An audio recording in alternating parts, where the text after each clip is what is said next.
Poser la question de savoir quel est le rapport, ou est-ce que l'Afrique doit avoir un rapport avec la Bible? Oui, oui, je dis oui sans hésiter. Pourquoi?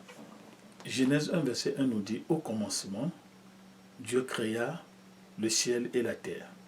Bon, il y a toutes ces polémiques où le mot Dieu là-bas voudra dire les dieux pluriels, Elohi, Elohim. Mes amis, trois questions. Qui était là au commencement du commencement? Il faut plutôt poser ces questions. Et qui a créé le ciel et la terre? Comment? Avec quoi? Quand? Personne ne connaît ces réponses. Et la Bible dit à l'Afrique que si vous voulez connaître votre Dieu, il faut vous poser ces questions. Simple. Qui a créé le ciel et la terre? C'est celui-là qu'on doit appeler Dieu. Donc, il ne faut pas confondre Dieu avec les intermédiaires entre Dieu et les hommes. Donc, quand vous allez dans n'importe quelle culture, chaque culture connaît Dieu. Mais c'est le problème d'intermédiaire entre Dieu et les hommes qui est le problème théologique, qui est le débat religieux.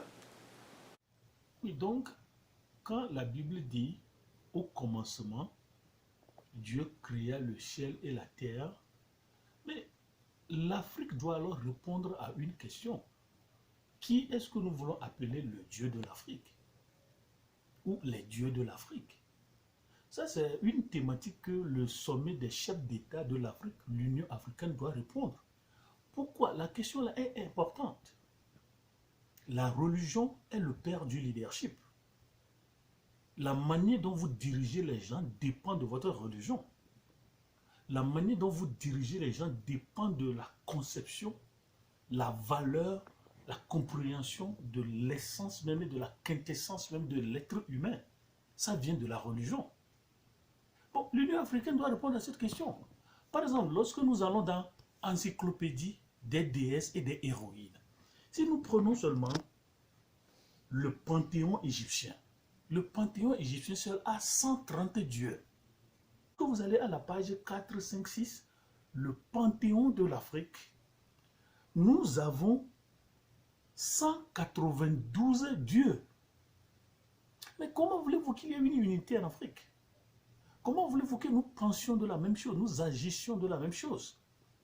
Parce que tel qu'il pense, tel qu'il est. Et tel qu'il pense vient de son Dieu. L'Union africaine doit décider qui nous voulons appeler Dieu de l'Afrique. Et c'est ce que le premier verset de la Bible nous demande. Au commencement, Dieu créa le ciel et la terre. Celui qui doit être appelé Dieu, c'est celui qui a créé le ciel et la terre.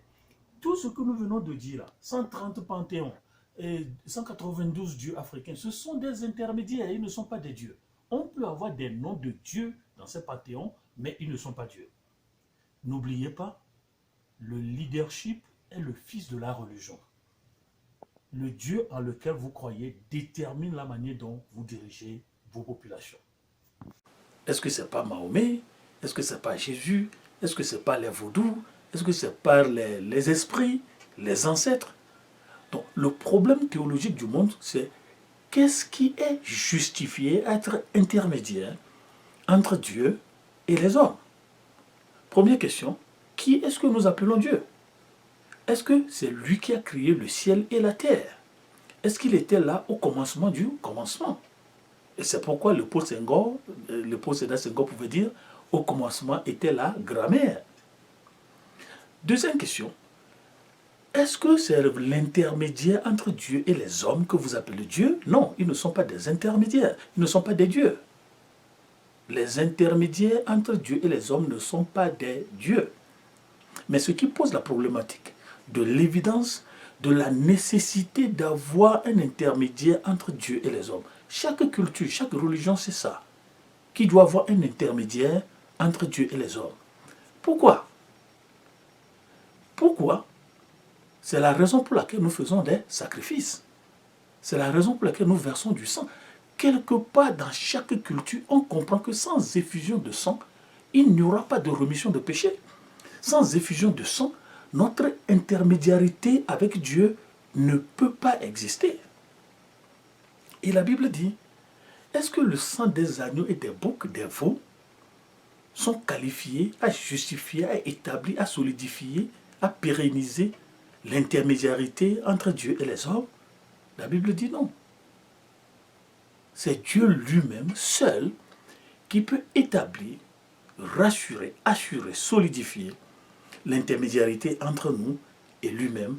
Et la Bible nous dit qu'il a fait ça, pas Jésus, l'agneau de Dieu, qui ôta le péché du monde. C'est pourquoi Jésus est devenu l'intermédiaire entre Dieu et les hommes, Jésus étant Dieu lui-même venu en chair.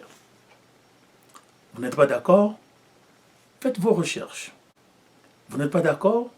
Jusqu'à quand continuerons-nous à faire les sacrifices que ceux de nos arrière-grands-parents, l'anthropologie de la parenté sacrificielle, le sacrifice du grand-père, de la grand-mère, de la tante, de l'oncle, de la mère, de la grande-sœur, de ma tante, de mon père, n'a pas satisfait.